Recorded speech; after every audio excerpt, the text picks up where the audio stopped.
One of the hardest parts of getting older is feeling like something's off in your body, but not knowing exactly what.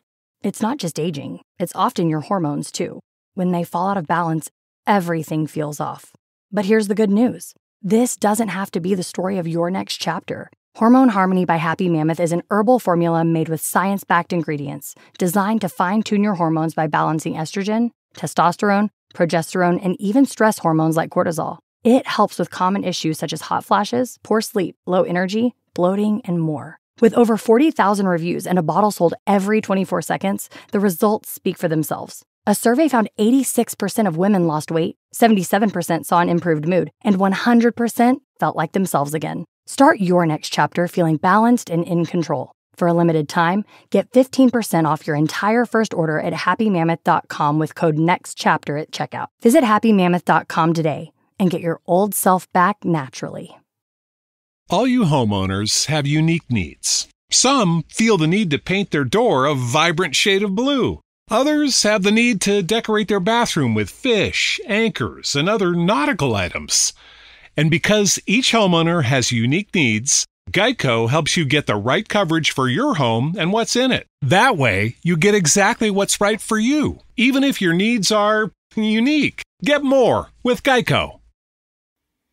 Coming up on episode 297 of Wheel Bearings, we've got the Subaru Impreza RS and Crosstrek, the BMW X7 M60i, the Chrysler Pacifica, Ram Rebel, Jeep Grand Wagoneer, an electric Corvette from 1994, the new Chevy Trax, an Acura NSX trailer, a next-gen Mini E, and is it the end of the line for Lordstown? All that and more coming up next.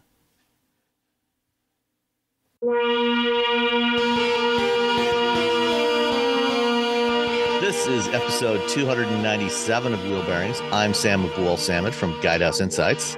And I'm Nicole Wakeland from Car Talk, which I'm answering really quickly because a listener had an issue that I take too long to decide which to say. Car Talk, there you go. And I'm Tanya Gazdik from Media Post, and I freelance for Ward's Auto. All right, and Robbie is out today because he and one of his bands had to play a gig at a wedding last night in, I think, Yosemite, and so he wanted a little extra time to get home. So we've got Tanya filling in, and Tanya and Nicole get to gang up on me this week. We do. It's always two guys and me, and I'm like, yeah, it's the ladies today. Go Tanya, go Nicole, woohoo! All right. Nicole, what have you been driving? I have been driving a lot of stuff I can't talk about yet, and then some stuff I can talk about. So I'm going to tell you about the 2024 Subaru Impreza RS. So it's the fanciest of the Imprezas, or maybe not the fanciest. I guess just is that a relative description? You know, isn't fancy fanciest as Imprezas go? It's a fancy Ford Impreza. Yes, how's that? So it's actually, I guess, not fancy, but the sportiest. So this is new to the Impreza is all new this year. So whole vehicle completely redesigned. The RS is also new to this lineup. Like, they've had RSs before, but it's the first time it's added to the Impreza. So this is their sportier, more powerful trim. It looks the part and it drives the part because it actually does have a more powerful version. It still has a 2.5 liter 4-cylinder, but regular Impreza, 152 horsepower, 145 pound-feet of torque. RS, 182 horsepower, 178 pound-feet. So there is a jump. It's not just like we made it look pretty and we said it was sporty. Nope, they actually gave it a bit more power, which is nice. So they also did other things, like there's 18-inch wheels that are exclusive to this. There is a whole bunch of sort of appearance stuff that also makes it look the part, which I think is great. Like, it adds on, like, the seats are they have sort of red along the bolstering, and there's sort of a red and black diamondy kind of triangle pattern on the upholstery. They call it RS cloth upholstery, RS interior trim. The floor mats get a logo. It looks like something a little sportier and a little more fun inside. And it comes standard with the all-weather package, which New Englander, 2-stage heated front seats, heated side mirrors. Thank you very much. I'm in. Like, I might turn them on this morning. It's only 58 degrees here. So that's t-shirt weather. It practically is. I mean, you'd be riding with the top down right now, right, Sam, on the Miata? I did on Friday when I went to a Ford event. See? So yeah, so it looks the part, which that's important to me. If I buy a car that's the sportier version that has more power, or they've done something, they've improved the suspension, they've changed something to make it supposedly sportier, I want it to drive that way for real, and I want it to look that way for real. I want it to look the part, and it definitely looks the part. It's a little 5-door hatchback. It's not a huge vehicle, but it's comfy. It's surprisingly, even though it's a sportier version of a little hatchback, of a hot little hatch kind of thing, it's not harsh. I mean, we have terrible roads in the Northeast, like established fact. Same thing in Michigan. You guys, we have matching crummy roads. And if you have a sporty car, a car that has a lot of power, that has a little bit of a stiffer suspension system to it, it's great when you take it on the highway, but it can be harsh when you're just driving on side roads, which is where a lot of the driving happens for me. This wasn't harsh, and I appreciated that. But does have great power. When you mash the gas to get on the highway, it'll squish you back in your seat a little bit. Look at that little squish. It has a CVT, which isn't always does that have a CVT? It does, doesn't it? Yes. Yeah, I think also. Yeah, it's like, aside from a few that still offer manuals, they're all CVTs. I think it has a. I say that now suddenly I'm like, wait, am I mixing up my vehicles from other vehicles? Yeah, it has a CVT, but it has a manual mode if you want to kind of take control of it yourself. Which, like, I don't know how you guys feel about that. Like, I appreciate the thought, like, we're going to give you a manual mode. I'm like, if you don't give me the pedals to match, I kind of don't want it. Yeah, I mean, most automakers offer that with their CVTs. All it is a set of pre-programmed ratios that it steps between. Right. And you can, does it have paddle shifters, or do you have to tap the shift lever? I'm drawing a blank. All I can think of is the Alfa Romeo that I was in on yesterday when I flew back. I'm drawing a blank whether it had paddle shifters. But either way. I doubt the Impreza has paddles. Yeah. So either way, it's like I don't feel like I ever use like the manual mode on those. I just Yeah, I mean, it doesn't cost a manufacturer anything to put that capability in there. It's just a little bit, a few lines of code. There's no additional hardware unless they add the paddles, in which case. And I feel like it makes it seem fun. Like it's one of those, like, there's a manual mode. Ooh, give me the paddle. I want a real manual. To me, you say sporty, and it's like, if it's sporty, there should be a manual. Exactly. And there's not. Like there is no actual manual, which is disappointing, but the three of us and two other humans in the world can drive one right now. So or at least in the US. In the US, yeah. Right. In Europe, everyone can drive one, I still think, right? I feel like most people can, because so many of their cars have a manual transmission. And my older daughter can drive a manual because she used to work for Drive Shop. And so she needed to learn to drive a manual. So I taught her how to drive a stick. But there you go. Good for you. Passing on the knowledge to the next generation. I have one daughter who can drive one and one daughter who couldn't, but she just got impatient. She's like, I'm like, okay, if you gave it a sounds like my younger kid. Yeah. It was just like, I don't have time for this. I'm like, okay, well, hope you never get stuck in the only car you have is a manual and you're being chased by a killer bear. You're going to die because you wouldn't take 5 minutes to let me teach you.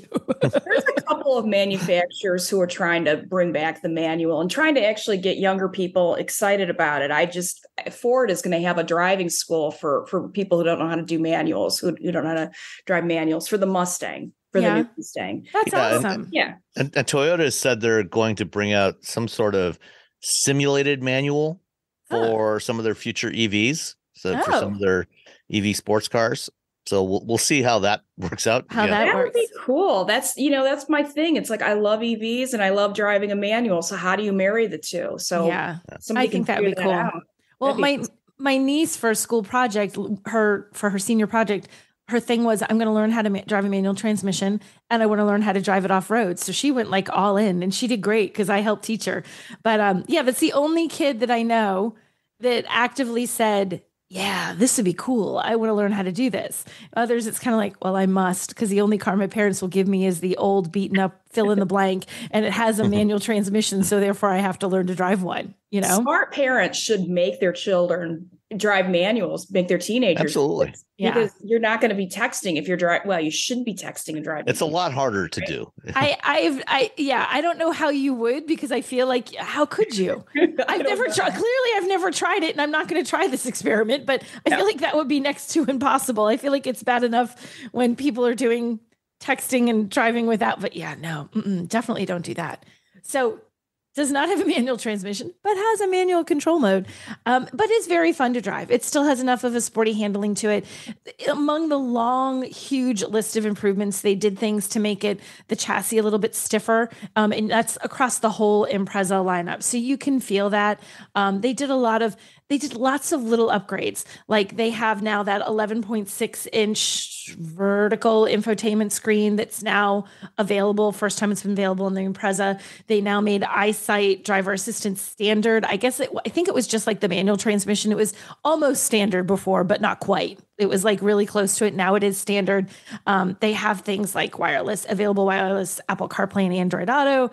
And the starting price for the base one, for the one, if you're just getting a base Impreza, according to them, is $22,995, which is pretty affordable. If you get all the way up to keep going up, so the base is $22,995. You go for the Sport in the middle, $24,995. Come all the way up to the RS, $27,885. And I have to do math to have our destination game because I do not have a Monroney surprise. But I still feel like though that pricing, that's not crazy pricing. This is a fun little car. It has good standard features, especially like this. It's like you've got a sporty little hatchback that you didn't break the bank to get. It's got standard all-wheel drive, so you can drive it around any time of year. A lot of times if it doesn't have standard all-wheel drive, you're paying an extra couple $1,000s to add that to a vehicle. You don't have to add that to it. So I think this is a good value overall.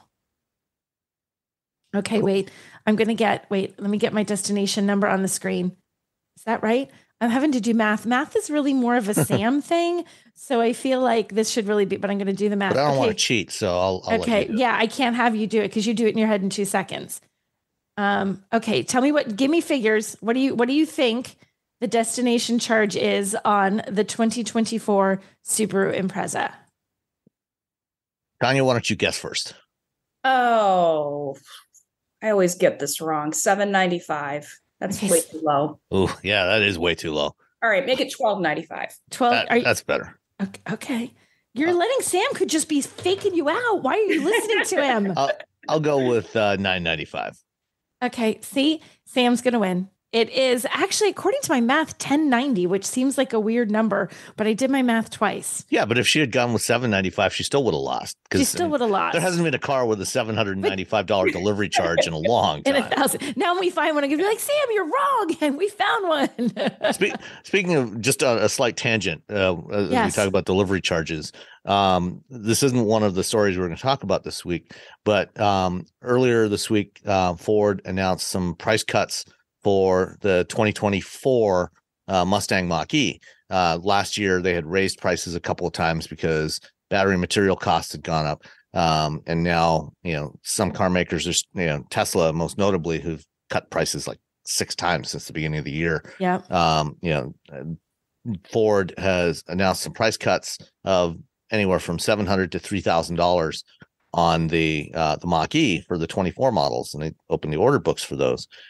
But in the fine print, if you read through the whole thing, they also increased the delivery charge by $300. Oh, see, so they cut the sticker price by $700, but they raised the delivery charge by $300. So they really only cut it by $400. Cut it by $400. See, those delivery fees, that's the game playing part of it, because it's the hidden price increase, and you know that you can't like negotiate that stuff out, and you look at it and you're like, so as a consumer, I think you kind of look and go, well, that's the part I can't do anything about, so you don't look at it.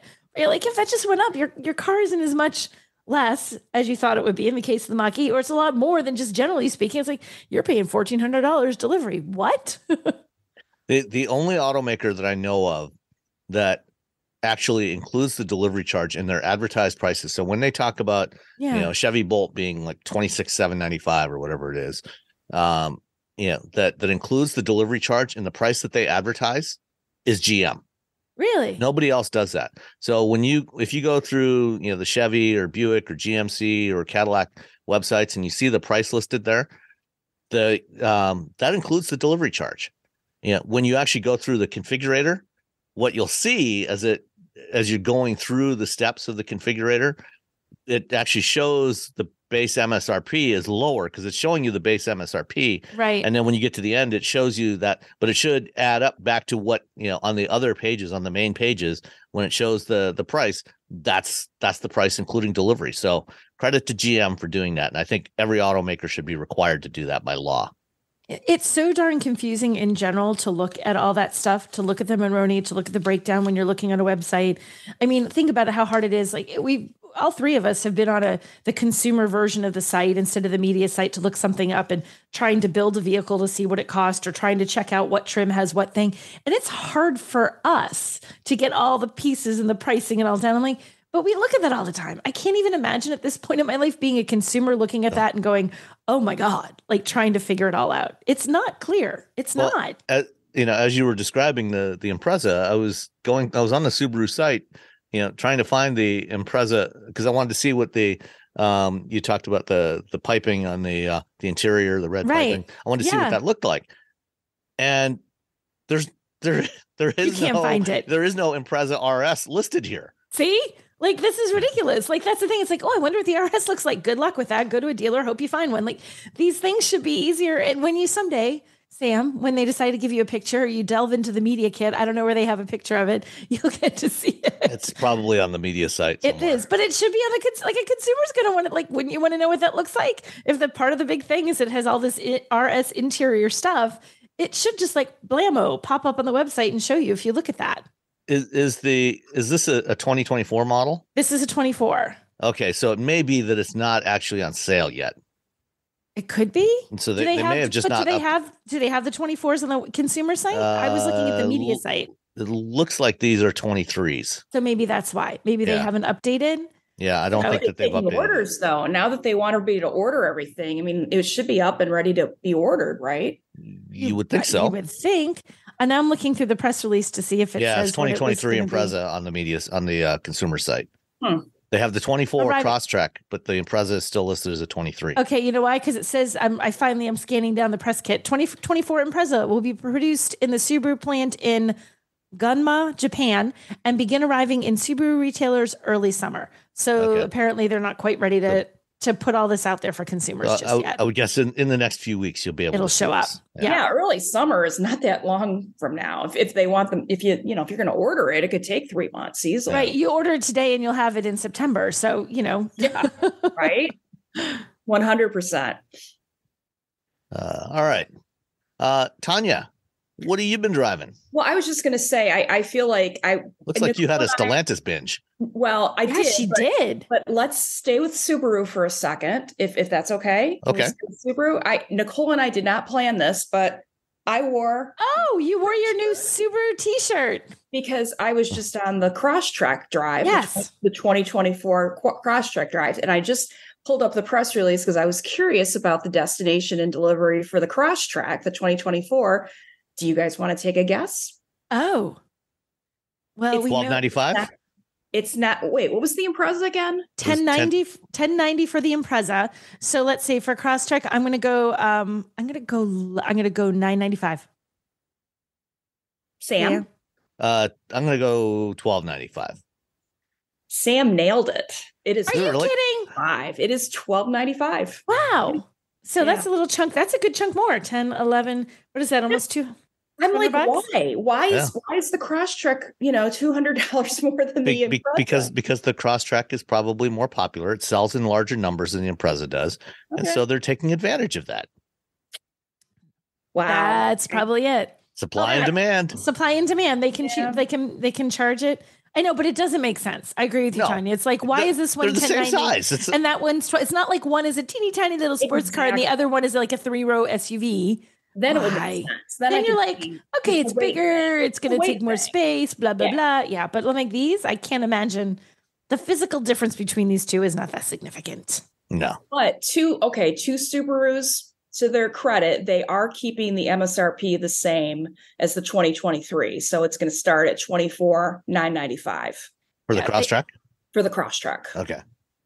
So can we talk about the Crosstrek for this episode when we get it is on there? Yeah, I think it's the embargo's tomorrow for that. Yeah, the driving impressions embargoes tomorrow. I mean, I just looked and they actually released all of the tech stuff in Chicago back when they did the reveal at the Chicago Auto Show. So really, they didn't tell us anything at the drive that we didn't already have, but we did actually get to take it through pretty decent paces. They took us to a mountain and we drove up the mountain like a ski mountain, like not on any road. It was just basically an off-road course up a ski mountain and then back down a ski mountain. And we should talk about it because we're talking about it. You want to talk about it now? Let's go ahead and talk about it now. So and so now that we're like on a Subaru binge now, and then we'll go on a Stellantis binge. So what did you think of the course, Tanya, that the mud and the muck? Were you there? I don't know if you were there before me or after me. I was the second wave. So you were before me. You were Monday, Tuesday, Wednesday. I was Wednesday, Thursday, Friday. Okay. Right? It was so muddy when we were there. It was so muddy, like mud that you look at it, even if you have a capable car like this and you think, maybe we won't drive that, but we did. Yeah. I was impressed that and it was even muddier for my wave because it had continued to rain. It was in Woodstock, New York, which the weather was very similar to Michigan. And they've just been having rain, and more rain. So, yeah. And it was, so, certain OEMs, when they have you off-road, they mean it. Like Jeep always means it. When like the GMC guys, they have you take a truck off-road, they mean it. They're serious about it. I wasn't sure how serious Subaru would be about it. Sometimes there's shorter routes. We had some kind of technical stuff when we did the Crosstrek drive this was for the 2.5 liter for the standard engine, which I've forgotten the number on. That one we did sort of up a hill and back down again. A gnarly little hill, but it was like a 5-minute little trek. This was some real off-roading. We were taking sharp corners. There were some narrow spots. We had to pay attention to the trees on either side. I was a little worried about those trees. There were a couple of times where my co-driver was just barreling through and I'm like, we are so going to hit one of those trees. I know. It was very narrow. And then when you came down, there were spots where they literally said, you're let the hill descent do it, because the hill descent is going to be what sort of saves you here. And it did. You're just steering because it's slidey, slidey, slide, because it's just mud. There's no traction. There's nothing for the tires to grip onto. But then they got kind of rutted. We were going through some serious, I always think of them as moguls, because the butt where they're trying to get left wheel up, right wheel up, left wheel up, right wheel up. We're going through that. And I was really genuinely impressed with how well it handled.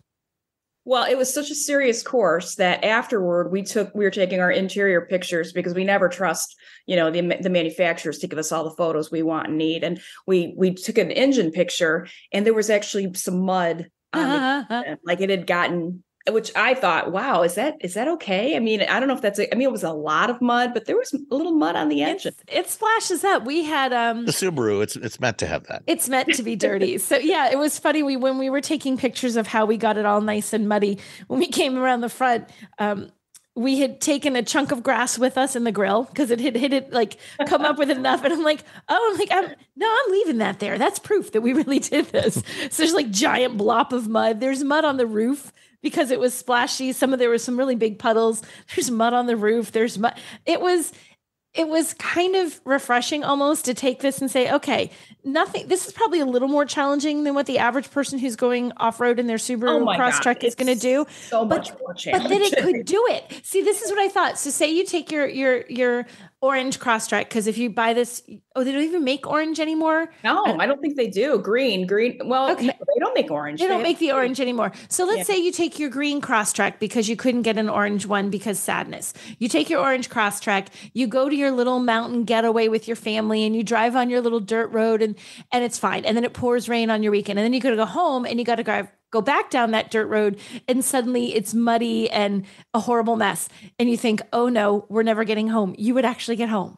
That's where I see people driving through stuff that was quite as gnarly as that. It's we've gotten here. We're here. Oh, wow. The weather did not do what we thought it would do. We got to get back and it will still get you back. So kudos to Subaru for letting us drive that. And also wow, it did surprisingly well driving that.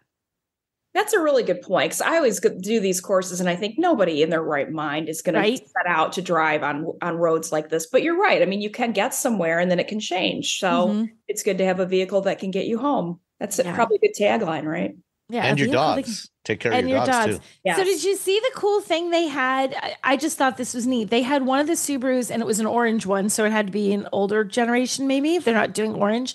But they had it with all their interior protective stuff for your pet. Did they have this one there when you were driving, Tanya? Yeah, that was actually one of the PR guys. That was his personal Subaru. It was his car, and he had it. So it didn't just have, but this is the cool, and I've never seen this. So it had official, really plush, durable, gray padded stuff all over the cargo area, all over the rear seats, all over the front seats. Everything fits. You could still pull seat belts through, everything was still accessible, but it had little back door panels. Like they popped sort of like they slid over the doors, and it was plastic, not super heavy, but like a plastic. So that if your dog tends to want to scratch at things, he's not scratching your door panels to bits.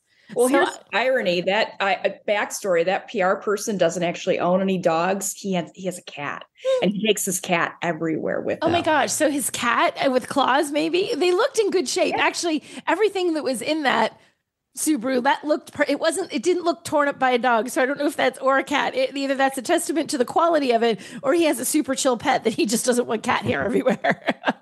His cat is very cool. He has his own Instagram page. His name is Tiny Elvis. He did show, he did show the picture of the cat during the presentation, just kind of like, we always show pictures of Subarus with dogs. I want cats to have equal time. Equal opportunity for all pets. Now we need to get like a ferret in there or something. A ferret, maybe a rabbit, baby goat. I don't know. We'll have to work on that.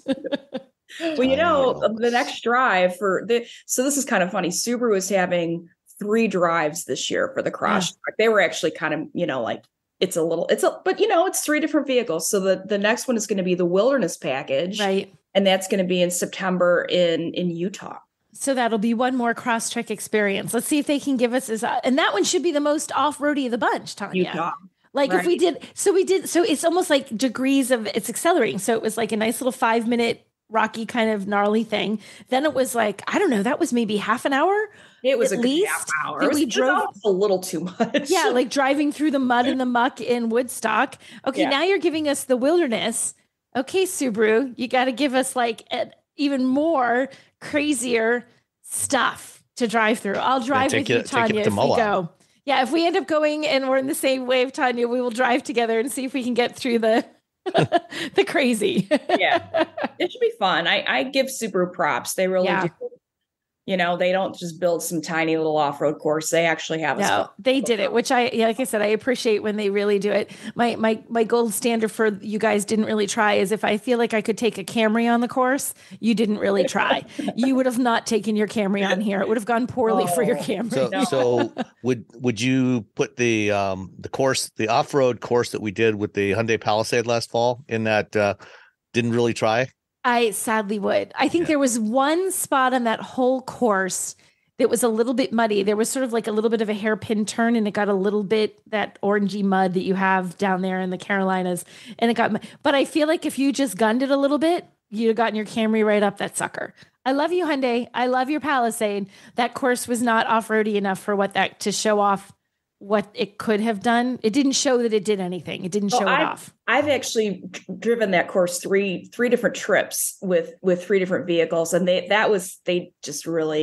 was a tiny little portion and the easiest portion. But I don't blame them. It's a Palisade. It shouldn't be built for. But like I feel like if you're going to tell me, Tanya, if you tell me you're going off road in this vehicle, I had best see off-road. Well, I felt like it was almost. Well, I mean, we were technically off-road. I mean, technically, there was no pavement. There was no pavement. There was very little pavement on that drive entirely. But That's true, if you're going to try and show me like this can off-road, then show me it can off-road. Even Mazda did more off-roadiness in there. They did a Mazda one a while back, and they were trying to show the Mazda CX-50, and that was relatively tame overall. But it was like, no, there were spots here where it was steep enough, sharp enough up or down, uneven enough left to right that you needed a little SUV that had a little bit of capability to get through it, or you could have been in trouble in a sedan. So, well, I think what's cool, I haven't driven the Crosstrek, but the fact that there's got some significant off-road chops. You know, it's certainly no Wrangler Rubicon, but you know, it can take you places where you wouldn't go with a Camry. And you know, the base price is only $25,000. It's really good, which is pretty impressive. It's cheap. It's cheap, and it's cheap, but it doesn't feel cheap. No, it doesn't feel cheap, and you get a lot for base. You know, that's the biggest thing. They're not just nickel and diming you with every little thing. It's like, and there's only 3 trims, but I appreciate that it's like a well-equipped, a well-equipped base model. If that's where you are, you want a little bit more finery, you know, a little bit more in your Subaru, go with the Sport. And if you're really looking for it to look different and just have more power, you got the RS. I think it's a nice lineup. I think it's a good lineup. And like you said, all have a good price. Nothing in that is outrageous for what it is. And I'm going to say one more thing about the interior before I forget, because I thought this was notable. It's got all the tech, but they haven't completely gotten rid of all the knobs. And their point was, a lot of times people driving them are in cold weather areas and they've got gloves on and they don't want to make everything touch, you know. I mean, you got to be able to do some things with dials, with the actual old school dials and you know, turning on the seat heat and stuff like that. You can do it super fast, super easy with like an old school toggle. Yep. And I thought, you know, that's actually really practical. And it's not just them taking the cheap way out. It's like you can do it. You can do a lot of tech things, but you can also do some quick. Yeah. And it matches, like I said, with the Impreza, they do the same thing. Like it's consistent within the brand. The 3 trim levels for the Impreza that are those, you know, that I just mentioned, having everything easy. Everything's tough and like durable and easy to grab with your hands and gloves, and nothing feels like it's so fragile it's going to fall apart at the first, you know, sign of mud. And it's consistent, and the pricing is consistently a value across the brands. So that's one of the reasons I like Subarus. I think they're a good choice. And even though they don't have that orange anymore, I know the Sunblaze Pearl looks pretty cool. I kind of like that. It is. It's really nice. They did have that out there. Yeah. Yeah. They have like good green colors. I'm all about green. You know, I love green cars. So I'm like beeline for the green car. I'm a blue car person, but I don't want boring blue. I don't want just like navy. I want some kind of fun blue. What? Blue. Yeah, the sapphire blue pearl that they have on the Crosstrek looks pretty good. What color are your colors? So Tanya's all about the greens. I'm about the blues. Sam? I like blue generally, but you know, just I'm very much in favor of any bold colors on cars. I think it is long past time that we should ban all grays and whites and blacks from cars. Yes. We've had way too many of those for way too long, and we should just, you know, we should have a period where we just have bold colors. Okay, can I tell you, I saw a color, you're not going to believe this, Sam, that is better than the Crystal Soul Red Metallic in a Mazda. But you can't buy it. You can't have it. Oh, okay. So I can share this bit. So this is from something, and I was like, I have to mention this. So when I was in Italy this week driving the new Tonale, which I can't give any drive impressions on yet. They're still embargoed. But they took us to the museum. Super fascinating experience. But then they took us behind the scenes with all this stuff like, here's all the pretty cars with the pretty placards that are all arranged by year or because these are racing or whatever. Then they took us up this staircase into the storage area where it's just row upon row of car and cases full of trophies and bits and pieces of engine memorabilia and all this. And there's this one there's like, it's some Alpha that is the deepest, most brilliant red that I've ever seen. Like the thing practically glowed. It was this very ruby red. And as I was staring at it, there were 2 people giving the tour, and I said, oh my gosh. I said, can you buy that? She's like, no. I said, what is that color called? And she said, they didn't make it. It was on this little sort of prototype or one-off that they had done. She's like, it doesn't have a color. We just called it I think it was either 6 or 9 layer red because it was that many layers of red to get that red. It didn't have a name. And I'm like, that might be I'll have to send you the picture, Sam. I took a picture. The first time I've seen a red, but of course you can't buy it because if it's that many layers, it probably would have also been like a, you know, $20,000 option. Right, $20,000 paint option. But I'm like, oh, that's pretty good. But that's the closest I've seen to anything as cool as that Mazda red is the unobtainium that is this one Alpha red. Very nice. Did you know you can support Wheel Bearings directly? Head to patreon.com/wheelbearingsmedia and you can become a patron today. Your contributions will help fund the platforms and tools we use to bring the podcast to you. And exclusives and improvements are already on the way thanks to your generosity. So if you want to be part of an automotive podcast like no other, head to patreon.com/wheelbearingsmedia. We've updated the Wheel Bearings merch store, and now there's a whole bunch of new choices, new colors, new styles, T-shirts, sweatshirts, hoodies, hats, mugs, travel mugs, stickers, aprons, tote bags, you name it. You can get your Wheel Bearings merch at shop.wheelbearings.media. Go check it out. That's shop.wheelbearings.media. Smartphones have gotten way more expensive over the past decade, and all it takes is one impact on a hard floor to make you wish you had spent a few bucks to put a case on it. Going online without ExpressVPN is like not having a case for your phone, and it only costs a few dollars a month. Nicole, Robbie, and I travel a lot for our work, and we spend a lot of time in hotels, coffee shops, airplanes, and of course the Delta Sky Club. Connecting to the Wi-Fi in any public places with shared Wi-Fi puts your data at risk because bad actors could be intercepting what you send and using it to steal from you. It only takes some cheap hardware to intercept Wi-Fi data, and even a smart preteen can do it.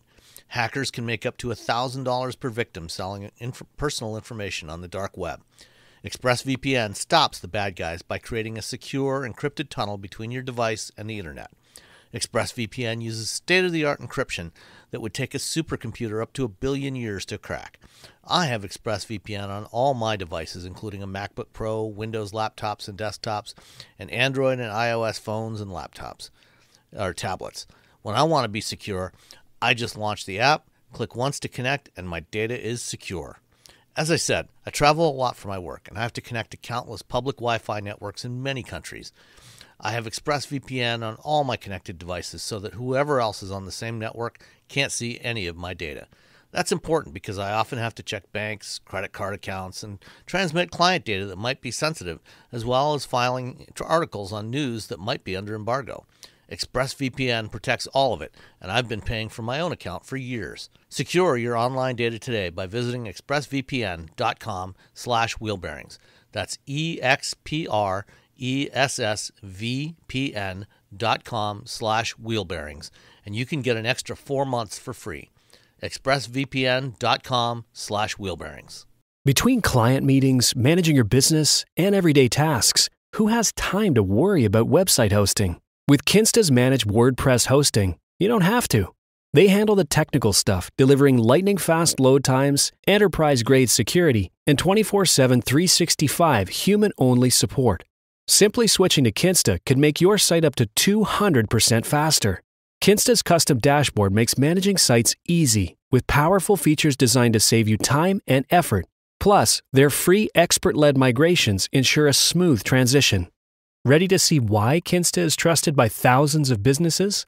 Get your first month free at kinsta.com. That's KINSTA.com. Kinsta, simply better hosting.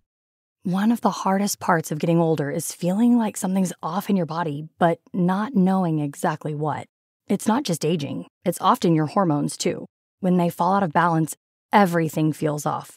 But here's the good news. This doesn't have to be the story of your next chapter. Hormone Harmony by Happy Mammoth is an herbal formula made with science-backed ingredients designed to fine-tune your hormones by balancing estrogen, testosterone, progesterone, and even stress hormones like cortisol. It helps with common issues such as hot flashes, poor sleep, low energy, bloating, and more. With over 40,000 reviews and a bottle sold every 24 seconds, the results speak for themselves. A survey found 86% of women lost weight, 77% saw an improved mood, and 100% felt like themselves again. Start your next chapter feeling balanced and in control. For a limited time, get 15% off your entire first order at happymammoth.com with code NEXTCHAPTER at checkout. Visit happymammoth.com today and get your old self back naturally. All right. Time for a Stellantis binge. Oh, I just had a lineup of Stellantises. So I have Stellanti. Would that be the plural of Stellantis? Stellanti. It works. So here's the thing. I'm going to make it's a confession. It's confession time. I prefer a minivan to a pickup. I go ahead and say it. I have the Pacifica hybrid plug-in this week, and it's just so luxurious for a minivan. I haven't been in a minivan in a long time. It's got these little bolster pillows. Excuse me. Shouldn't you be referring to that as an MPV or something, like a multi-purpose vehicle? Multi-purpose vehicle. I don't know. I don't even think they call it anything. They're not even trying to. It's just the Pacifica. Here's our minivan. You decide what you want to call it. It's just the Chrysler Pacifica. But you know what? The plug-in, I just love plug-ins so much. It's like, I don't know why there aren't more plug-in hybrids. This thing is just, you get like 35 miles of electric, which is, you know, really usable. And then if you want to go to, I'm going to go to Ann Arbor today. So I'm going to flip over to the gas, and I won't have to worry about, you know, running out of juice, which, you know, I could probably get to Ann Arbor and back on most battery electric vehicles, but still, I like having both. I just personally like it. And this one, they give you such a long cord. I'm actually parked way far away from my 120 because I don't have a level 2 yet, and I can reach it. It's like amazing how long the cord is. So I know it's a little stupid thing, but that's a legit thing. It's something we've actually talked about in the last few weeks, because we had a listener send in a note, about a friend who had bought, I can't remember if it was an EV or a plug-in hybrid, but was trying to figure out, they didn't have access to charging at home, and, was trying to figure out, if they could charge it at work, if they could do it with an extension cord. And, so we're, recommending that, if you're going to do this, at any significant distance, what you want is a really heavy duty extension cord, right, to enable that, so you don't melt it. But it's a legit issue for a lot of people. And it's, honestly, it's easy. Like I'm starting to notice they're not all obviously the same in terms of plugging in, and even ones that they give you at home versus the level 3 chargers. This level 2 one are the plug-in at home is super easy to use. It's just very intuitive. You can do it in the dark. You don't have to get out a manual or anything. It's just very plug and play. It's a plug and play. So I love this. I've only had it for a couple of days. I had the Ram Rebel 1500 pickup, which was awesome and badass, and it had an amazing back seat. I was really impressed with how big the back seat was. Huge, yeah. But I'm just, you got to lower it and raise it. It didn't have any guardrail. It was just really a lot. It took a lot to just get in and out of it, basically. I feel like that's the perfect description of the Ram Rebel. The Ram Rebel, it's a lot. It's a lot. It's cool. And that's not even a TRX. Right. And then week before I had the Grand Wagoneer, which was just really grand. It was, it's a lot too. It also is a lot. Yeah. Well, parking both of them was very challenging. I mean, you really have to think about where you're pulling in and how big the space is. But I felt like the pickup was harder to park for some reason than the Grand Wagoneer. Is it technically longer? I mean, the Grand Wagoneer isn't a shorty, but I feel I don't actually know which of those vehicles is technically longer. Isn't that funny? The Grand Wagoneer is so darn big. We're like, is the truck bigger? Like the Grand Wagoneer is longer. Did you have the Wagoneer L or the regular Grand Wagoneer? I had the L. Okay. I think that one might actually be longer. It was really long, but I just didn't feel as awkward to park for some reason. That's fair. Yeah. And it's really beautiful. I mean, I drove a lot that week because I really wanted to be in the vehicle, and people were very impressed with it. I took it places and people wanted to see it. And I felt like more of a car salesman that week than I have the last 2 weeks, because we always feel like car salespeople. You do. People ask you about the car and you can give them far more information than maybe what they're looking for. Yeah. And well, sometimes I feel like I should be getting like a cut because I've probably just sold this vehicle. Jeep, I sold 3 Grand Wagoneers. Where's my money? Totally. Like 100%. I do think I sold at least 2 or 3 Grand Wagoneers. So I can believe it. Yeah. It's well, and the thing is, when people see it in the real world, like you see pictures of things or you see it online or you see it advertised, then you see it in the real world. And if it was kind of getting your attention on an ad, once you see it live and in person, and ours are always perfect and high trim levels and sparkling new, it's like, ooh, like it matches up with what they just saw on TV. And I love showing people the tricks. It's like I love opening up the back of the Grand Wagoneer and making the seats go down. And it's like you have enough room for a mattress. I think there's a full-size mattress. You could camp back there. It's huge. Yeah. And it's like, this would be the most fabulous van life vehicle ever. Van life vehicle. It would be.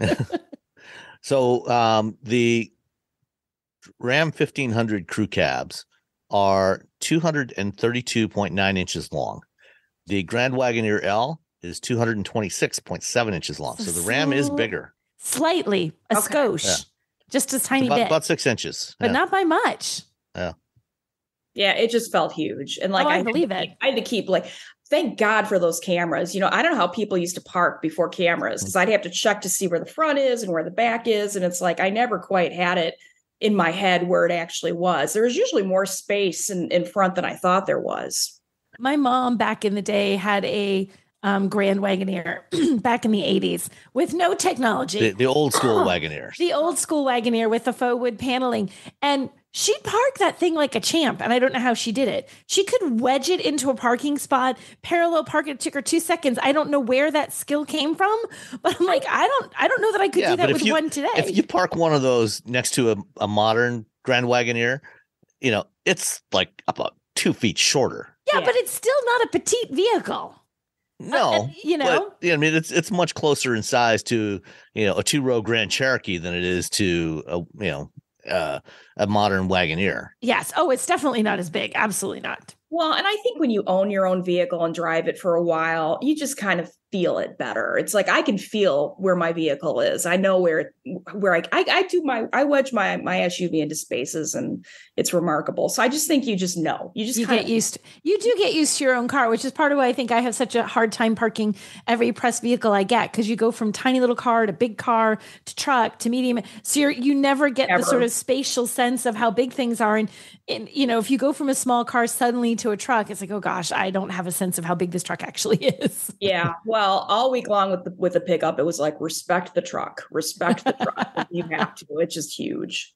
You know, I wonder how much, because obviously, you know, trucks and SUVs have grown pretty substantially over the last 20, 25 years.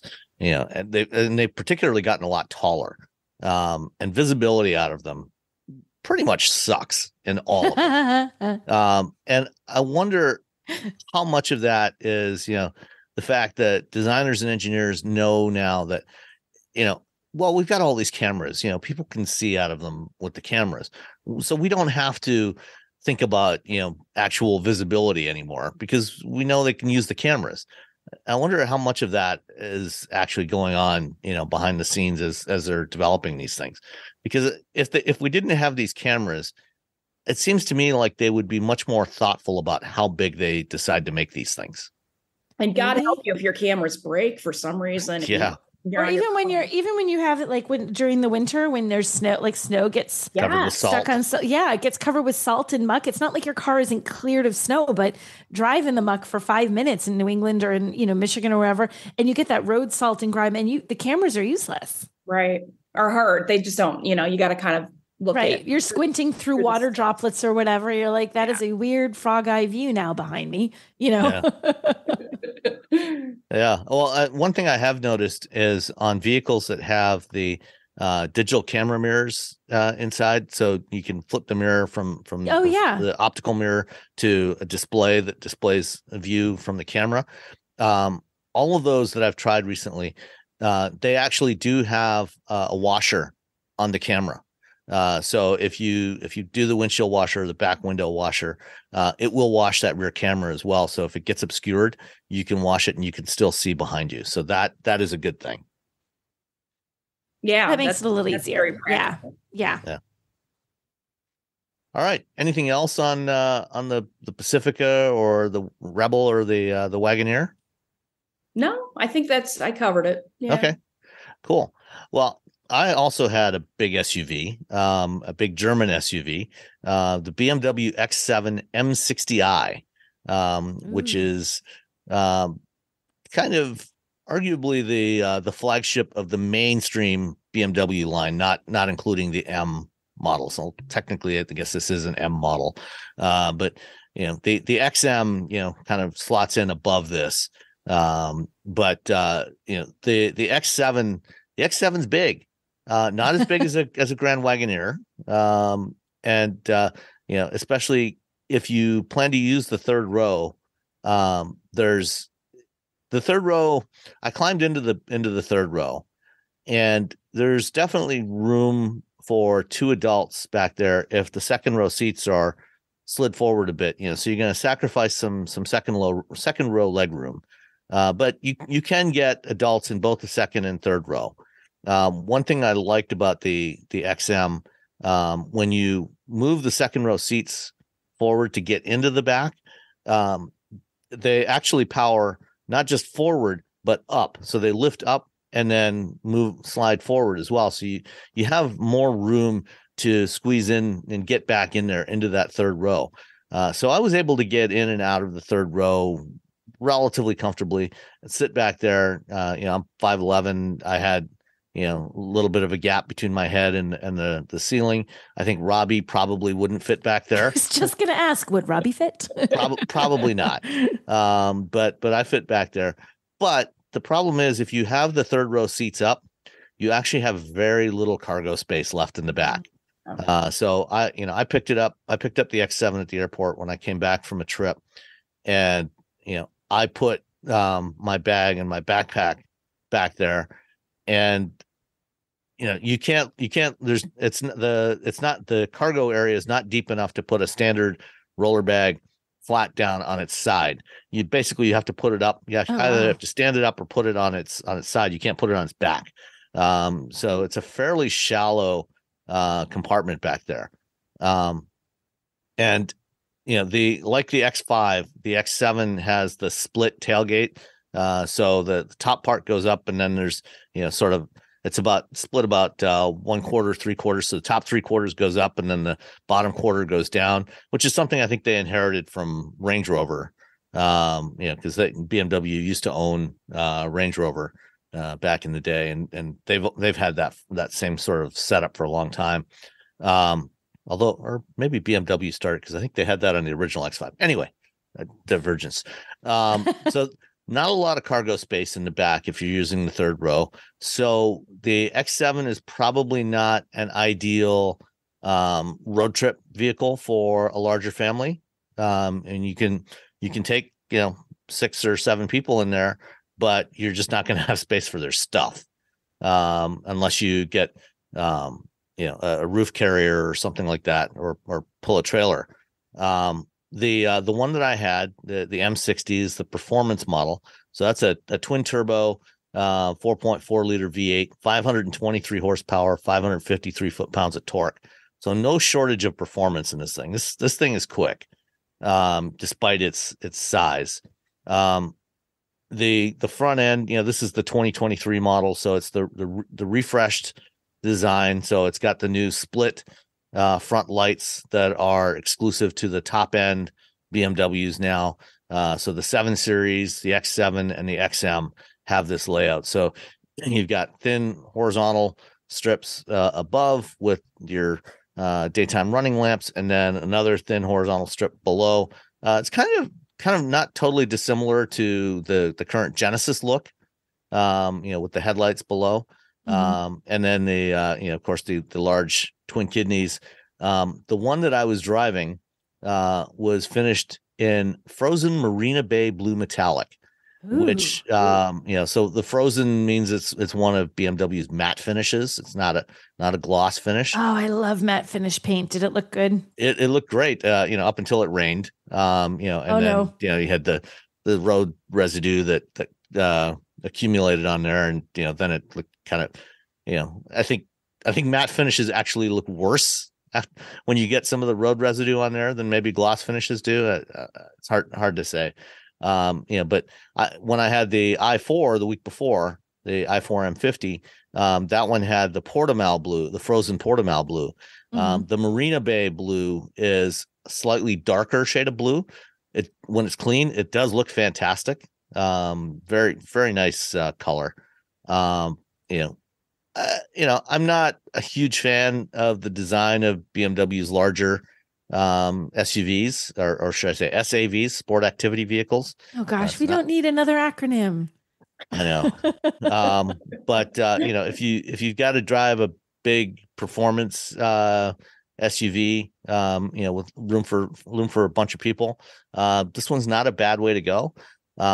It's got the latest iteration of BMW's iDrive, like the 7 Series, the new 7 Series. It's got the crystal iDrive controller knob and the little shifter toggle in the center console, which looks kind of fancy. The one that I had the Driving Assistance Pro package, which is their not quite top of the line ADAS package because it doesn't have hands-free capability. So it's a hands-on lane centering system, but like the i4, it does have the auto lane change on demand. So you just tap the turn signal stock, and sensors will check if it's all clear. You'll feel the steering wheel turn in your hands, and then it'll do the lane change for you. That worked really well. It's got heated and cooled cup holders as part of the executive package. I love that. That's so silly, and I love it. Yeah. So if you want to keep your big gulp chilled, you just slide it in there and it'll keep it cold, or you can heat it as well. The massaging seats are always a nice thing to have. Both the front and second row seats are heated, have heating available. 5-zone auto climate control. So you have the fronts, 2 front zones, 2 second row zones, and then a third row zone. So those people that are stuck in the back, they can control their own temperature back there, which is always nice. That's good. Got big 22-inch black wheels, with big tires. All in, this one came to a grand total of $122,545. Oof. So not cheap. But if you can afford this, you can also afford the gas bill for it. With this kind of performance and size, it's not the most fuel efficient vehicle in the world, but it's not bad. It's rated at 16 city, 21 highway, 18 combined. I did quite a bit of highway driving with it, and actually managed to get about 19 overall. Okay. So not too shabby. Not too shabby. That could be worse. Yeah. Yeah. It's not. That's better than I did with the Grand Wagoneer. I think Yeah. 16. It was 16. I did a lot of highway, but the Grand Wagoneer was only $107,000. I love it. Well. Only. So that offsets, the $15,000 you save buying the car, you can spend that on gas over a couple of years. There you go. Yeah. Guesses on the destination charge on the X7 M60i? $11.95. I just looked up the Monroney for the Grand Wagoneer, so I've got that in my head. 2,000. It's Nicole this time. It was only $9.95. Oh wow! Get out! Wow. Oh, actually, no, you both lose. No, I still lose. Yeah, I was the lesser loser, but we're both losers, Tanya. Okay. The X7 is built in South Carolina. It's built in BMW's plant in Spartanburg, so doesn't have to come from overseas or anything like that. It's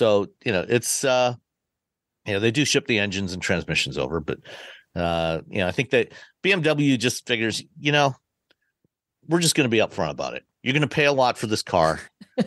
We don't have to hide the price increases in the destination charge. Well, I was just going to say the Grand Wagoneer is a $2,000 destination. I know. Charge, okay. Stellantis has kind of been the worst as far as jacking up those destination charges. I think that some of the big Rams, the Wagoneers, they're all like $2,000.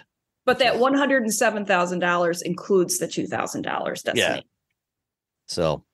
So that's the BMW X7 M60i in frozen Marina Bay blue metallic. So if you're going to get an X7, I definitely recommend that you go for this color.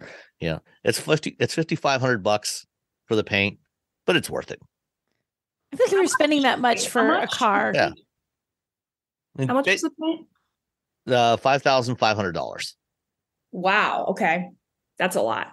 Yeah. It's a lot, but it's fancy paint. Like it is totally a lot, but at least it's like, not just like some of them. Okay. You want the red, that's extra. And there's nothing special about the red. At least this is something that's you're getting something special. Different. Sometimes just like these colors are regular colors. These are premium and you'll pay an extra $500 or $600, granted way less, but still it's like, there's nothing really special. This one is like, okay, this is special. That's outrageous, but this is at least special. Yeah. Well, the Baltic gray metallic clear coat exterior paint on the Grand Wagoneer L was only $645. It was a bargain. Yeah. Bargain. Cheap at half the price. All right. Let's continue with some of the new stuff that you've been driving. I I know Nicole has driven both of these. I don't know if you've driven if you got to drive the new Chevy Trax, Tanya. I did not do that trip. No. So Nicole, tell us about the Chevy Trax. So the Chevy Trax, first I have to say, I didn't like the old Chevy Trax. I thought the old Really? Chevy Trax, yeah, right? I know, shocking. I thought it was cheap. And that was really all you had to recommend it. So before Chevy's like, cross our name off of this, but wait, I like the new Chevy Trax. I actually like the new Chevy Trax. I think it's a nice little crossover. It is, I can't believe I'm going to say this about a Trax, but I think it might be like my favorite of the Chevys at the moment. I genuinely liked this.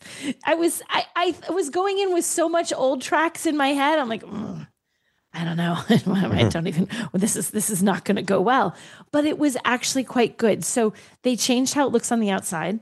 It looks a heck of a lot better than it did before. I think it has better styling. It doesn't look dowdy anymore. So it looks better. I like that. I think they did the interior. The interior looks better. It's not, Alcantara seating surfaces and leather and wood. It's not a luxury car. That's not what they're going for. But the trims that they used inside for a starter, this is their starter vehicle, right? So it's the base SUV. Yeah, now that the Sonic's gone, it's the cheapest Chevy. Right. So this is your base Chevy, and it actually looks really good for a base Chevy.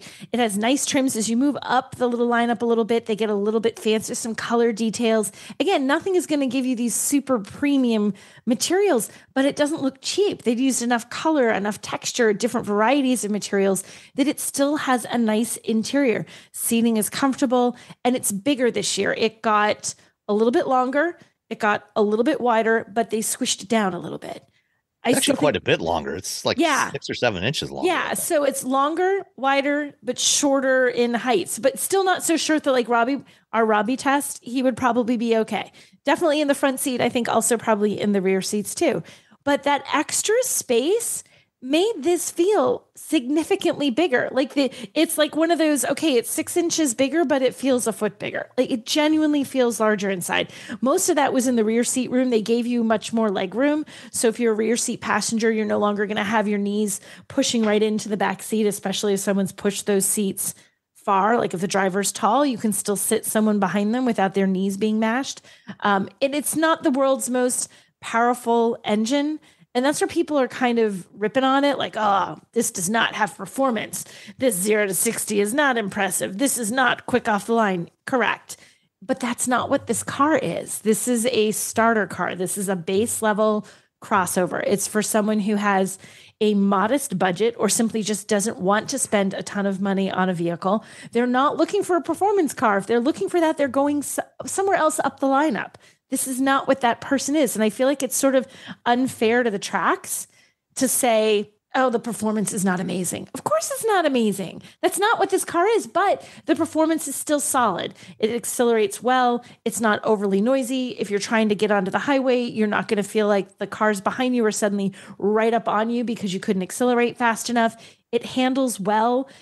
So I think as a package, like looking at the Trax as a package, I think they did a phenomenal job with this. I think it's really, really good. And I think Chevy deserves a lot of credit for sort of taking the things that really stunk about the old one. The design was lackluster. The interior felt cheap. It wasn't fun to drive. Taking those things like, okay, guys, we got to fix this. And I feel like they fixed it. What's the starting price on that again? I got to pull it up. 20,400. 20. So that is actually General Motors' cheapest car. Is it really? Not to Chevy's, because I just did a Buick Envista story, and that's going to start at $23,495. That's like the next cheapest. And as I recall, I think every trim in this lineup starts at under 25,000. So even if you move to the top of the Trax lineup, you were still keeping it under $25,000, that's a big deal. This is the base. This is a base vehicle, not just a base trim, base vehicle in a lineup. Shouldn't be, What's the horsepower? Do you know off the top of your head? I don't have it off the top of my head. I think it's somewhere around a 135 or 140. It's all right. That's the Envista is 136 horsepower. Oh, okay. Then it's the same because I think it's the same 1.3 liter. It's the same 1.3 cylinder turbo. Yep. Oh, it's a 1.2 liter. 1.2. Yeah. Yeah. So it's not like it is not a performance car. And that's what I kept hearing people saying was we were talking about at the program. They're knocking it for the engine. Well, do you want to spend more? Then you can get a better engine. If you don't want to spend more, if you need a solid, reliable, does all those things, but you don't have a ton of money, then you're getting a base engine but still it doesn't feel like a cheapy economy car. And 30 miles per gallon combined, which is pretty good. And again, this is someone who is on a budget. So that fuel economy, that is a person who's really looking at fuel economy, really needs that fuel economy to be good, needs that fuel economy to help them stay on budget. They can't have something that's, drinking gas in big gulps. They need something that sips. And yeah, I mean, if you're looking to buy, a new car, and you're on a budget, you want something new with a warranty that's going to be affordable to buy, affordable to own, because it's not going to cost you a huge amount in insurance or fuel. Something like this. Yeah. And there's a whole class of these, entry level utilities like this one, the Nissan Kicks, the the Hyundai Venue, even the the Impreza, and it's funny looking at the new Trax in profile, looking at the Chevy website, the consumer website. And, when you're going through and selecting, which vehicle you're interested in, you see the Trax, the new Trax and the Trailblazer. And, it used to be that the old Trax was considerably shorter than the Trailblazer. The Trailblazer was the next step up from the Trax. And the new Trax is actually longer than the Trailblazer, but it, like you said, it's considerably lower, and its profile looks a lot more, in some respects, like something like the Impreza wagon or the Impreza hatch, or like a small station wagon, which I like. I think it's a great shape. It's a very practical shape. It looks sleek. It's obviously a lot sleeker. The old one you mentioned, you called it dowdy, I think. It was, because it was kind of tall and narrow. It was it had it had odd proportions. This has much better proportions. Yeah. It's an attractive vehicle. Like a lot, aside from the Impreza, which is all-wheel drive only, most of the other vehicles in this segment, these entry-level utilities, are front-wheel drive only. There's no all-wheel drive option. And that is kind of the one downside, right? If you're interested in this. Although, the Trailblazer is only about $1,000 more starting price, which, it's like an inch or two shorter than the Trax in overall length, but it's also taller. So it's got more of that traditional SUV kind of proportion to it. Not as weird as the old Trax was, but it's it's still quite affordable, and you can add all-wheel drive to the Trailblazer. And I feel like that's exactly what the people who are going to go to the Trailblazer. And I kind of think not putting that on the Trax is like the reason to go to the Trailblazer. Like, you're an all-wheel drive person. Right. Okay. If you need that, you got to go up one.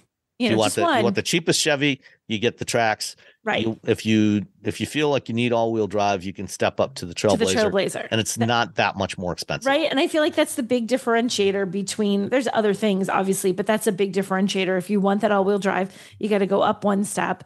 You're going to pay a little bit more for it. But if you're just like, I just got to get something, I just need a base car. I need a good solid car. That's what the Trax is. And it's just such a more well put together package. Like, I was really impressed. I truly was looking at it driving. I'm like, I can't believe I like this. I can't believe I like this because I dislike the other one so much. Well, they did a good job, right? They did. They did. I'm glad it sounds like they executed really well on this one. I think they executed well. I think people that pick on the powertrain, it's like, I get it, guys. Not going to win races, but that's not what this car is about. 0 to 60, I looked it up. This thing will do 0 to 60 in 8 seconds. 0 to 60 in 8 seconds is actually not that slow. Right? It's not like it's a 3.2. It's right. Yeah, it's spoiled. That's just it. It's like, okay, it's like, guys, it's fine. Most people are going to be totally fine with that acceleration. You're exactly right, Tanya. We have gotten spoiled. Mm-hmm.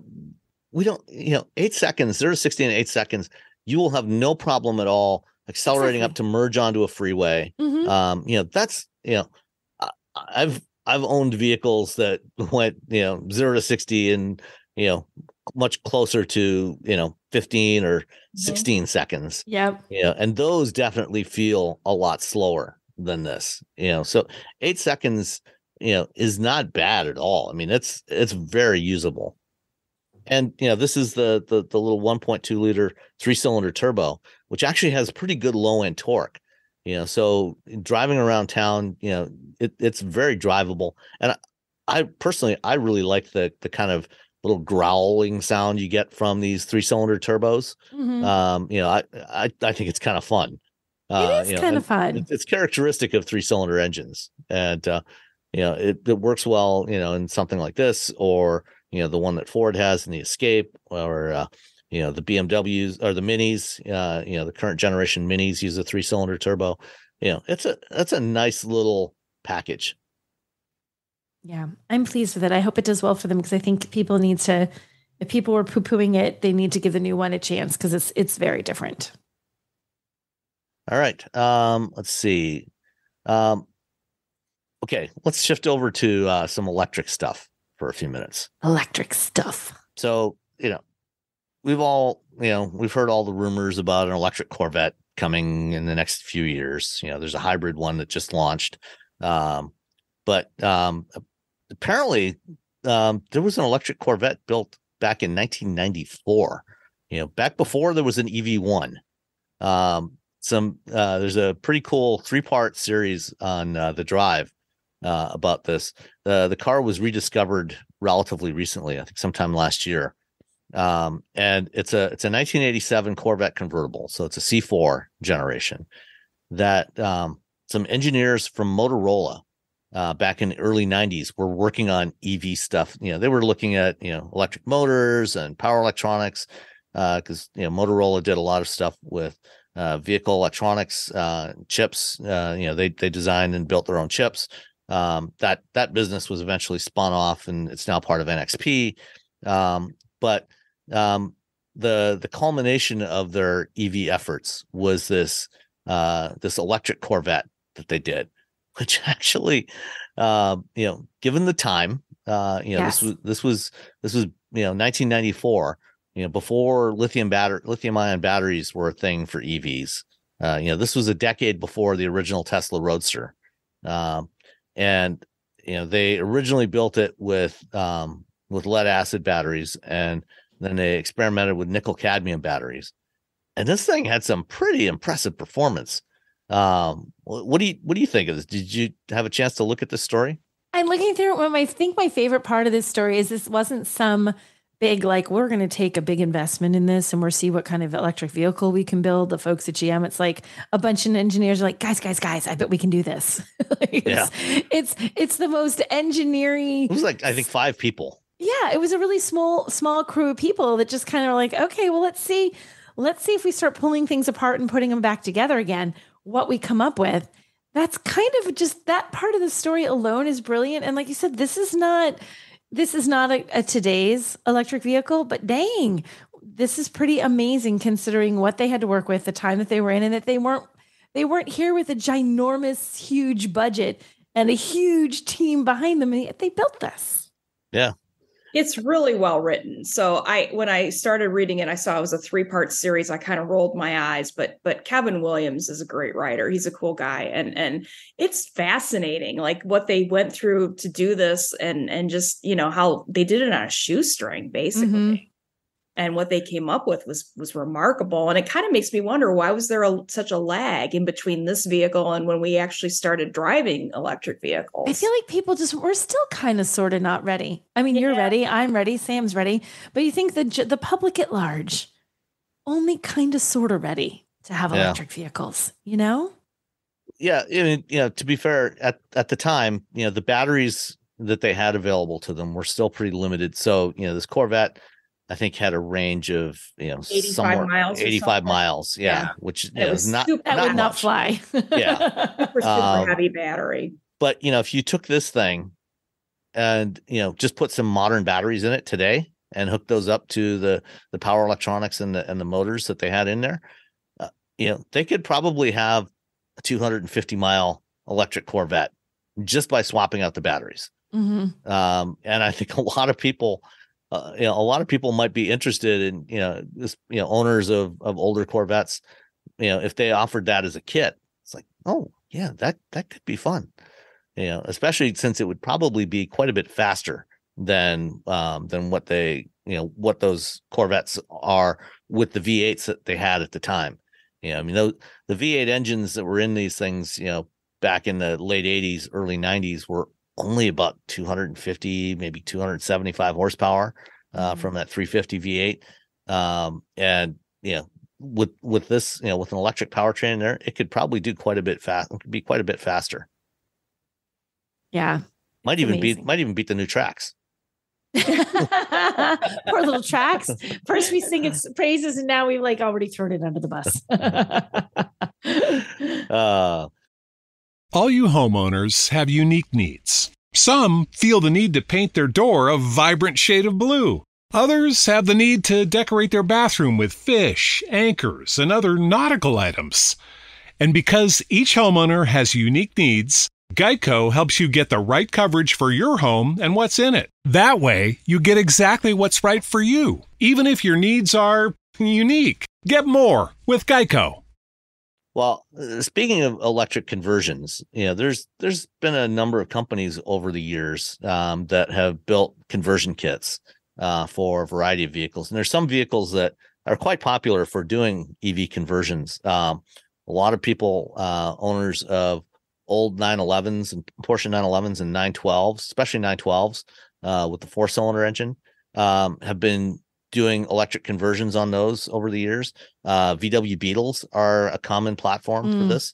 And there's a company in the UK called Electrogenic that makes kits for several different vehicles, including a couple of Jaguars, I think.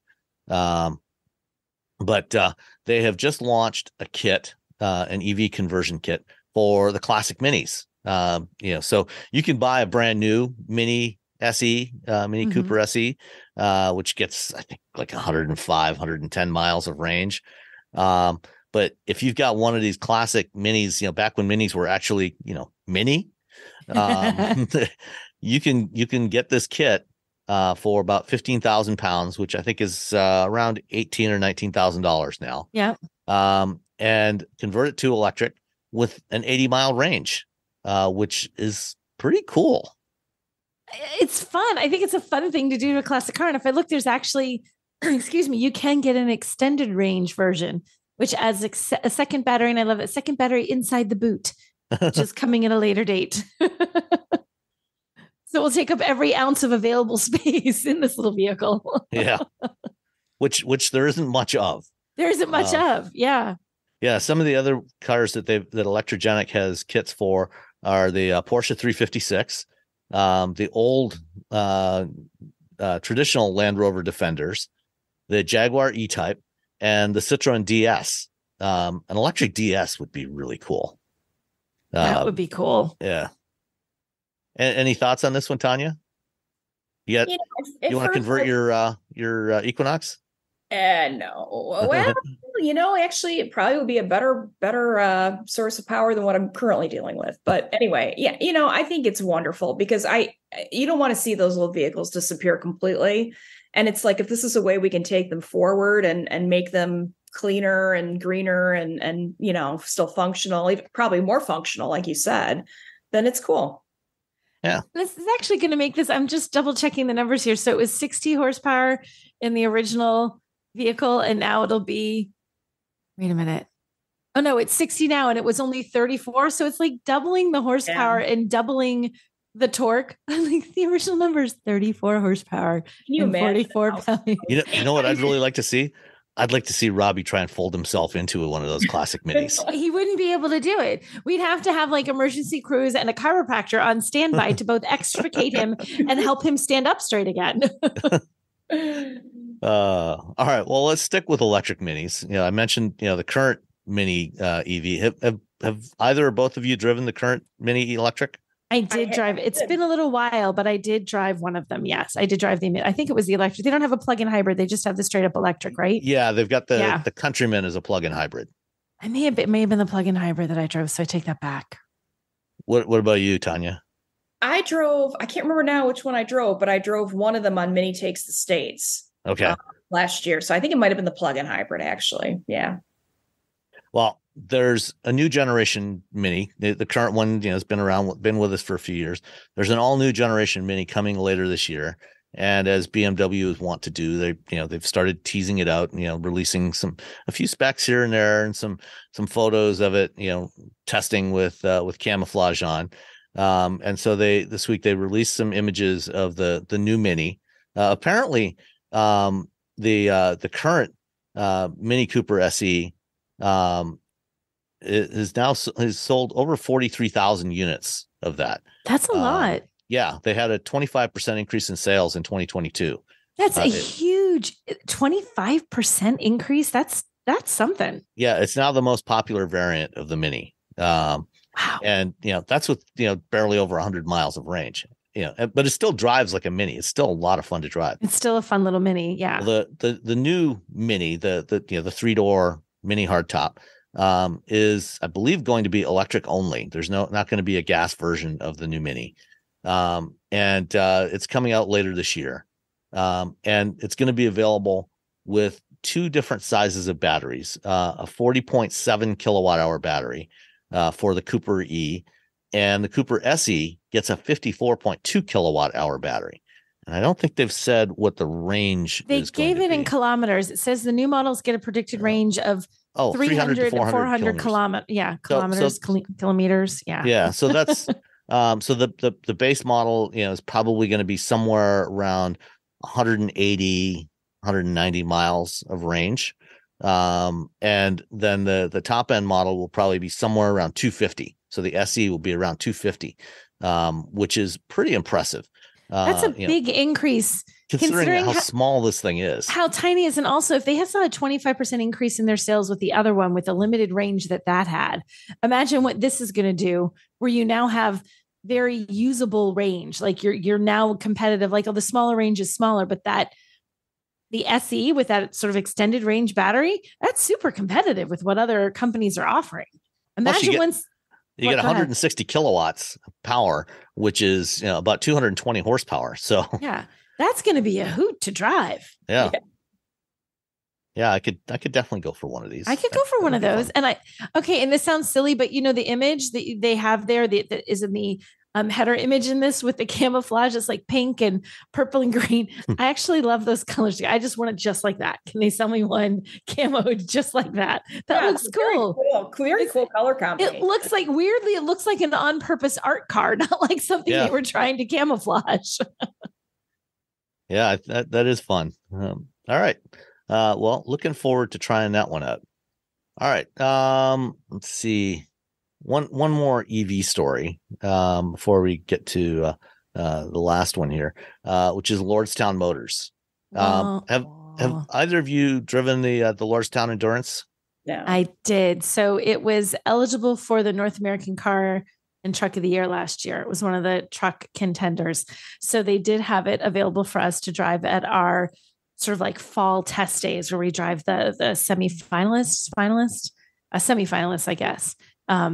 Yeah, I did. Can you share your thoughts about that?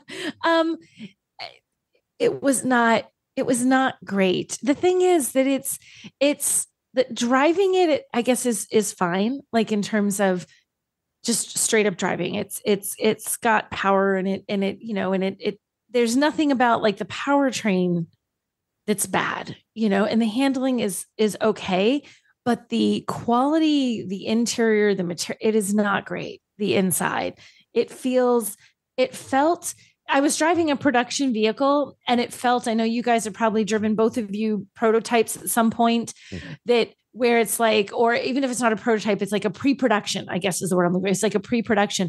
So you sit down, you're like, oh, that is clearly not the plastic that is going to be in the one consumers get, or that's clearly not the right trim piece, or that fit and finish there. That's not how this is going to look. And it's a Toyota. So you're absolutely right. You know what I mean? It looks better when you get the finished product. It had a very pre-production feel to it, even though it wasn't, which is, it's like $65,000, right? And I can't imagine what kind of, like, for the price to look at. If this was a bargain price, I might feel differently. Right. But it's like you look at, you're like, for what you're selling this for, and for it just didn't.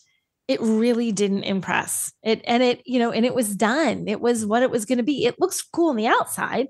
The exterior looks pretty funky. Yeah, it's not a bad design. The design on the outside is great. Even the design, I guess, on the inside isn't bad. But in terms of just, would you want to spend any time in that vehicle? The answer is no. It just is not comfortable enough. It's not attractive enough. It feels sort of unfinished. It feels very, very work truck, I guess, inside. Just sorry, Lordstown. Would it be fair to say that the only reason why the Lordstown Endurance was a finalist for the North American Truck of the Year award this year was because they needed 3 finalists, and there were only 3 trucks that were launched last year, including the Endurance? I think it's fair to say that if there were additional trucks, this probably wouldn't have made it. How's that? Yeah. Is that the most politic answer I could give to that question? Yeah, definitely.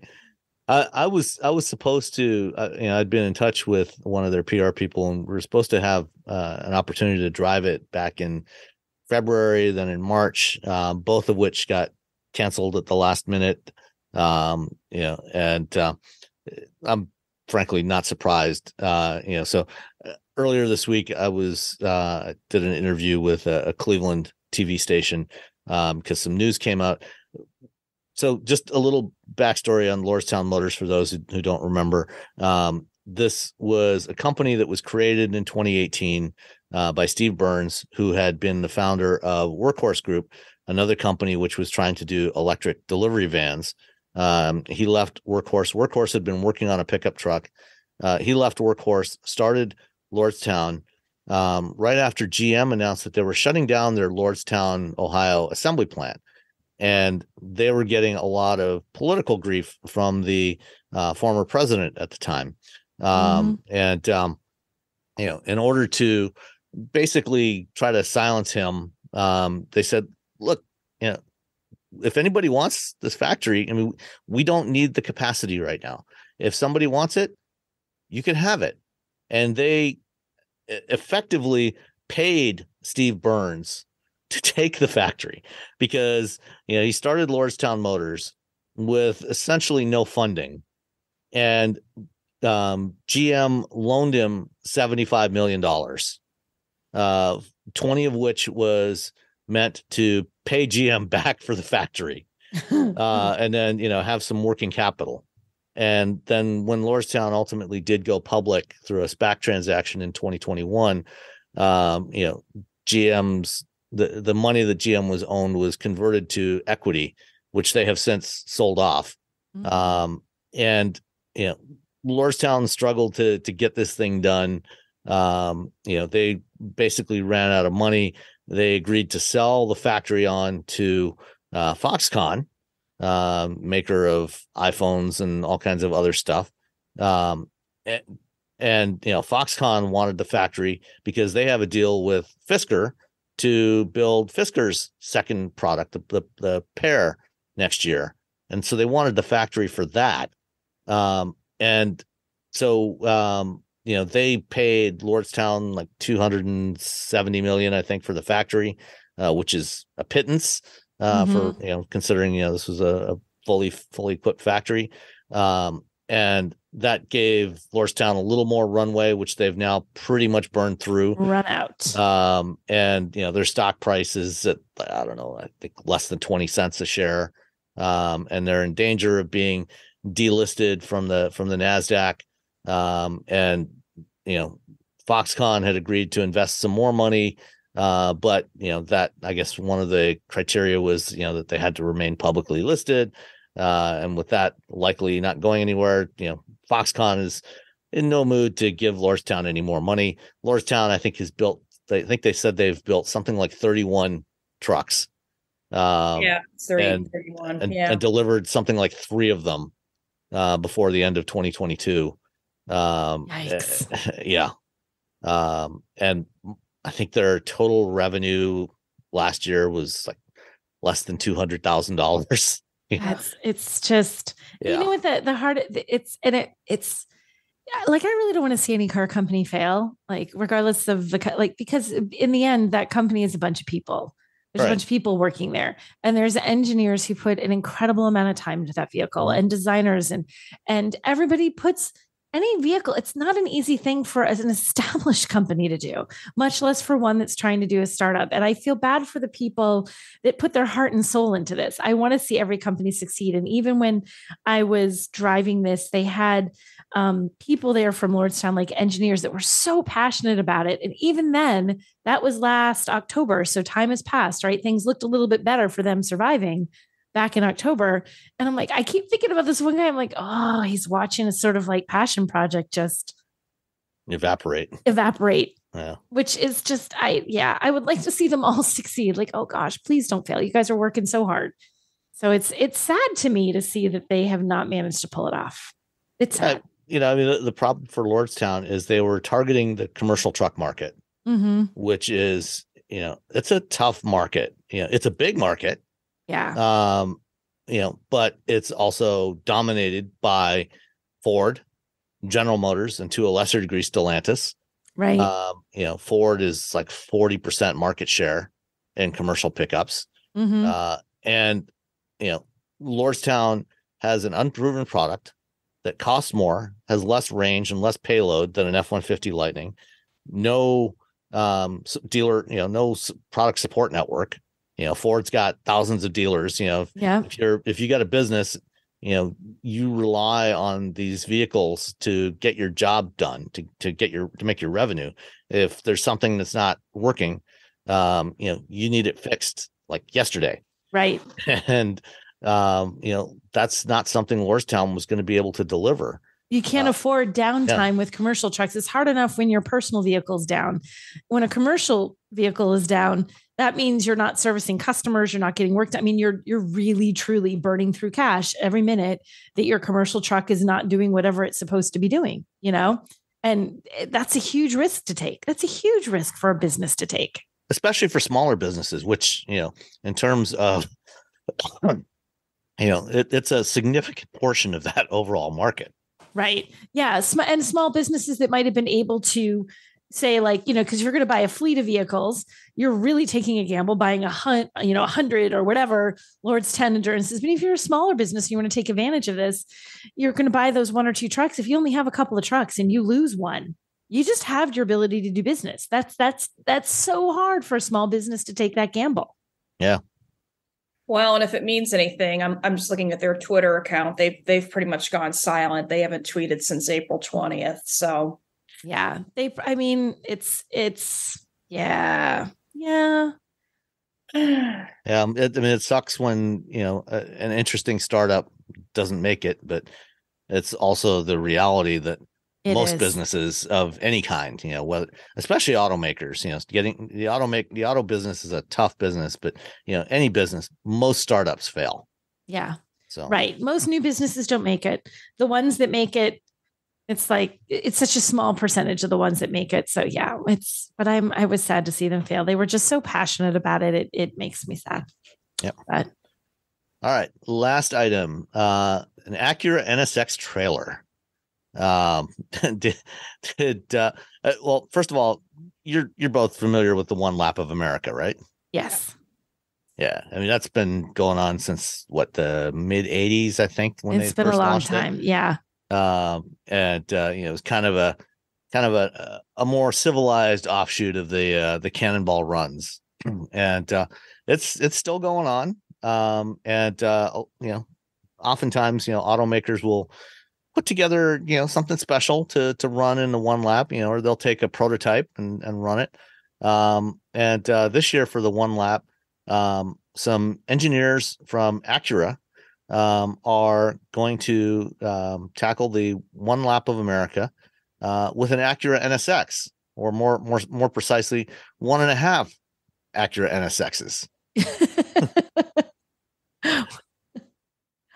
It's a 3,200 mile road rally that actually is going on right now as we record this. It started yesterday, and it goes May 6th. And it's 15 states. Is that what I'm seeing here? I think so. With track events, it's one of the more challenging grassroots motorsports. 38th running of this, And it starts and ends at the Tire Rack headquarters in South Bend, Indiana, which is a really cool place. I've been there. 15 states, timed track events at some of the greatest motorsports facilities like Road Atlanta and Braselton, Georgia, Nashville Super Speedway. So it has events. It's not just drive. There's actual events within the drive. So it's a pretty cool thing. Yeah. And the half of an NSX that I mentioned comes from the fact that, as you may be aware, the NSX doesn't have a whole lot of room to carry your stuff. No, it does not. There's no room for a spare tire or anything else. Who needs spare tires? Silliness. Overrated. So this NSX is set up with a trailer hitch, and it has a trailer that these guys built up from the back half of an NSX development mule. So they sliced the body in half at the B pillar. Took the back half, finished off the interior. They're using it to carry spare tires and assorted other gear that they may need along the way. You know how we mentioned a minute ago with the electric vehicle, the Corvette that was built, and how engineers just have at it? I feel like this is another case of engineers. Guys, look what we could do with this. Yeah. They just did this. A bunch of engineers. We got this development car sitting outside in the back. It's going to be going to the crusher anyway. Right. Let's cut it in half and make it into a trailer. Let's chop it in half and make it into a trailer. You can't do that. Yeah, we can. Boom. Here you go. Yeah, our listeners really need to Google 1.5 accurate NSX and actually see the picture. You have to I'll have a link in the show notes. It's fabulous. Engineers. I love engineers. Engineers are the best. Like a normal human would have been like, well, I'm going to put an actual trailer in the back. They're like, no, we're going to lop a car in half and put that on the back as a trailer. Thank you, engineers, for existing. and did you notice, Sam, that the whole NSX is actually orange? Yeah. Yes, it is. Well, it is orange. It's orange with some black. Little black, black checkerboard sort of pattern. Half of an NSX is black. Yeah. Yeah. Because it blends. See, that's the design aesthetic. Orange to black. It's a gradient from orange to black. Yeah, exactly. That's one one giant line of car. Yeah. No, this is cool. I love this. And this is, it's some of the crew from Hart, which is Honda American Racing Team, which is a long running team. It's populated by Honda engineers. That has been competing in all kinds of events for at least going back to the early 90s, maybe longer. They're they take some of the things that they learned doing their development and applying it to their race cars, and then go out and race on the weekends. So this is fun. I like this. I love that they're doing this. I think it's fun. I think it's very cool. It's an I want to see stunt, but it's also a marketing stunt. So it is. Yeah. Best of both worlds. I want marketing to see stunt pictures for a of car it. that's out of production and no longer available. I want to see pictures of it in action. Like, this is a static image of it, on a track. I want to see it I want to see this thing driving along. Yeah. Hopefully they'll disconnect the trailer before they do the track events, but probably. Probably, but still, I just want to see this thing tool along the road, like ho to ho to ho. Like, what's the person's reaction? You imagine you're just driving your minivan, Tanya, and you see this, you're like, what? That would be a tough one. I'd be like ready to drive off the road. Yeah. All right. Let's answer a couple of listener questions before we wrap it up for this week. We'll start with Richard DiCarlo. And you referenced this at the top of the show, Nicole. I did. I'm going to read this one. So Richard DiCarlo said, love your show, but I have a pet peeve. Could you please come prepared to say what publication you write for? We all know you guys write for a lot of them, but when you do it every single week, it almost sounds like you're bragging when you fumble around to say one. I'm not bragging, really, Richard. It's a matter of me trying to remember what I said the last time I was on the show and what I said on the last show that I had to say this on, because I have to say it at very many places and I haven't said the same thing everywhere. But I said car talk as quickly as possible without a second thought today. I had it written on a notepad, so it's not trying to brag. Really, it shouldn't sound like bragging. It should sound like Nicole's brain is scattered, which is really the more accurate representation of what is happening right there. I was just going to say, we're just confused. We don't. Yeah. Yep. and when you're a freelancer, your brain does tend to get a little scattered. I mean, it's the nature of the job. Yes. When you've got deadlines, to half a dozen editors at different publications, it's like, which story was I supposed to write for? I know it is very scattered. And so what I try to do is I try to dole out like references to all of them Like, okay, I said this when I talked to these people, and I said that when I talked to these people, and I referenced that and that thing. I'm like, who haven't I done in a while? Haven't I done in a while? That's what I try to do. But I will endeavor to have one ready every week, right off the bat, just for you, Richard. All right. And finally, from LJ, this also came in by email. And if you want to send us your questions or comments by email, you can send those to feedback@wheelbearings.media, or you can record them. We've only had one of those so far, but if you want to record your message or question, and then just put that in a Dropbox or OneDrive or wherever you want. If it's small enough, you can just attach it to the email. Send it to us. We will use that in the show. LJ asks, the longtime listener, patron, thank you, LJ, and car enthusiast. I look forward to each week's episode to drop. I'm especially looking forward to hearing your remarks on the Cadillac Lyriq as teased in last week's show. Sadly, I have nothing new to offer yet on that. I'm still waiting to hear back from Cadillac on that question. But since it wasn't brought up in yesterday's show, which was last week's show, yes, I would have to assume that your contact at Cadillac hasn't gotten back to you yet. That is correct. I don't find that surprising, as GM seems to be tightly curating the narrative surrounding this rollout. There has been precious little new information since the press event last summer in Park City. If you do ever get to evaluate a Lyriq, one option I'm particularly interested in hearing about, no pun intended, is the noise canceling. A freakish escape room incident, coupled with years of playing in a band that refused to use in-ear monitors, has left me with hearing loss and tinnitus. In particular, the tire noise on certain road surfaces makes it next to impossible for me to follow a conversation. It would also be interesting hearing anything about the mythical all-wheel drive version. As I understand it, if the noise canceling comes with the upgraded sound system, which is packaged with the Super Cruise as part of the Level 2 upgrade. Since I like to drive, I don't really want Super Cruise and probably wouldn't pay $20 a month for it after the initial period. Like last week's letter writer, I am a deposit-paying, pre-order holding, prospective Lyriq owner. Super Cruise and sound canceling were part of the bait. Launch version, but are a $4,000 to $5,000 extra option now. Similarly, there has been precious little information as to if and when my pre-ordered all-wheel drive will be scheduled and or built, and what the price of that car might be. At any rate, thanks for a great show. So, Larry, what I have heard is that the production rate of Lyriq is accelerating. Part of the reason for the very slow rollout has been limited availability of the batteries. They had a fairly slow production ramp up at the Lordstown battery plant, which when GM closed the aforementioned Lordstown assembly plant, they built a new battery plant just down the road from there.